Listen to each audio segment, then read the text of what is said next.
Subscribe করুন কীর্তনিয়া study সেন্টারকে বাংলায় অঙ্কের সমস্যা সমাধান করতে।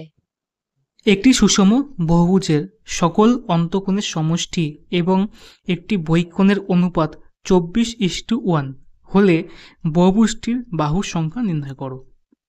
তাহলে আমরা জানি সুষম বহুভুজের অন্তঃকোণের সমষ্টির সূত্র। অন্তঃকোণের সমষ্টির সূত্র কি আছে? সেটা হচ্ছে n-2 ইন্টু 180 ডিগ্রি। এটা হচ্ছে অন্তঃকোণের সমষ্টি সূত্র। বহুভুজের বহিঃকোণের সমষ্টি হচ্ছে 360। যদি বাহু সংখ্যা জানা থাকে তাহলে 360/n, n মানে বাহু সংখ্যা, এটা হচ্ছে বহুভুজের বহিঃকোণ বেরোবে, একটা বহিঃকোণ বেরোবে। এবার এটার অনুপাত দিয়েছে 24:1। তাহলে আমরা লিখতে পারি এইভাবে যে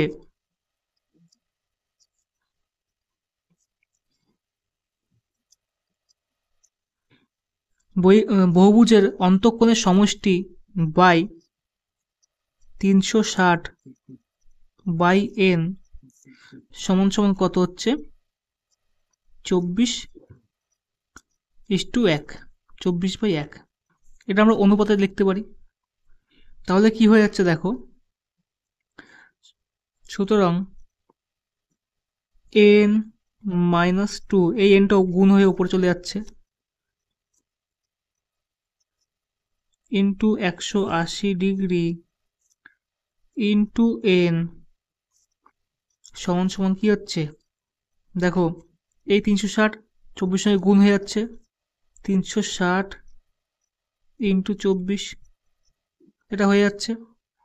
এবার ক্যালকুলেশন করলে দেখো কি বেরোচ্ছে, দেখো 180 দিয়ে 360কে কত কাটলে হচ্ছে 2, তাহলে বেরোচ্ছে n ইন্টু n-2 সমান সমান 24×2 = 48।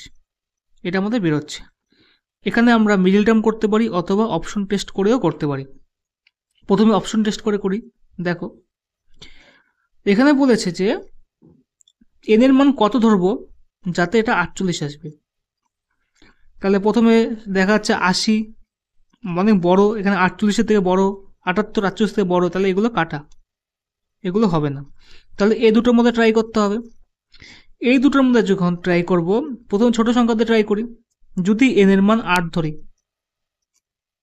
গুণ ফার্স্ট ব্র্যাকেটে 8 ধরি, তাহলে কি হচ্ছে, কত বেরোচ্ছে? n এর মান যখন 8 ধরছি তখন আমাদের বেরোচ্ছে, দেখা যাচ্ছে যে n 8 ইন্টু 8 - 2 6, তা 6টা 48, তাহলে 48 48 মিলে যাচ্ছে, অর্থাৎ বহুভুজটি বাহু সংখ্যা হবে, বাহু সংখ্যা কটি? 8টি। বহুভুজটি বাহু সংখ্যা 8টি হবে। তোমরা মিডল টার্মও করতে পারো।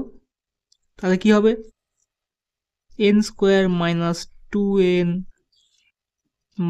48 সমান সমান 0। এবার 48কে ভাঙতে হবে, তার 2 আনতে হবে। তাহলে আমরা লিখতে পারি যে n², 48কে ভাঙে 6 8 48, -8 - 6 n - 48 সমান সমান 0। এবার দেখো n² - 8n মাইনাস আমাদের সাথে প্লাস 6n - 48 সমান সমান 0। তাহলে কমন কি যাচ্ছে? n কমন যাচ্ছে, n ফার্স্ট ব্র্যাকেটে n - 8 প্লাস 6 আবার ফার্স্ট ব্র্যাকেটে n - 8। তাহলে কি হচ্ছে দেখো, n - 8 ইন্টু n প্লাস 6 সমান সমান 0। সুতরাং বলতে পারি যে n সমান সমান 8, যেহেতু 0 আছে ও পাশে নিলে 8 মাইনাস আছে, আর n সমান সমান -6, যেহেতু এখানে প্লাস আছে, তাহলে মাইনাস নিব না, আমরা প্লাস নেব। সুতরাং বাহু সংখ্যা হবে 8টি। বোঝা গেল? তোমরা এখানে অপশন টেস্ট করে করতে পারো বা পুরো অঙ্কটা করেও করতে পারো। ঠিক আছে?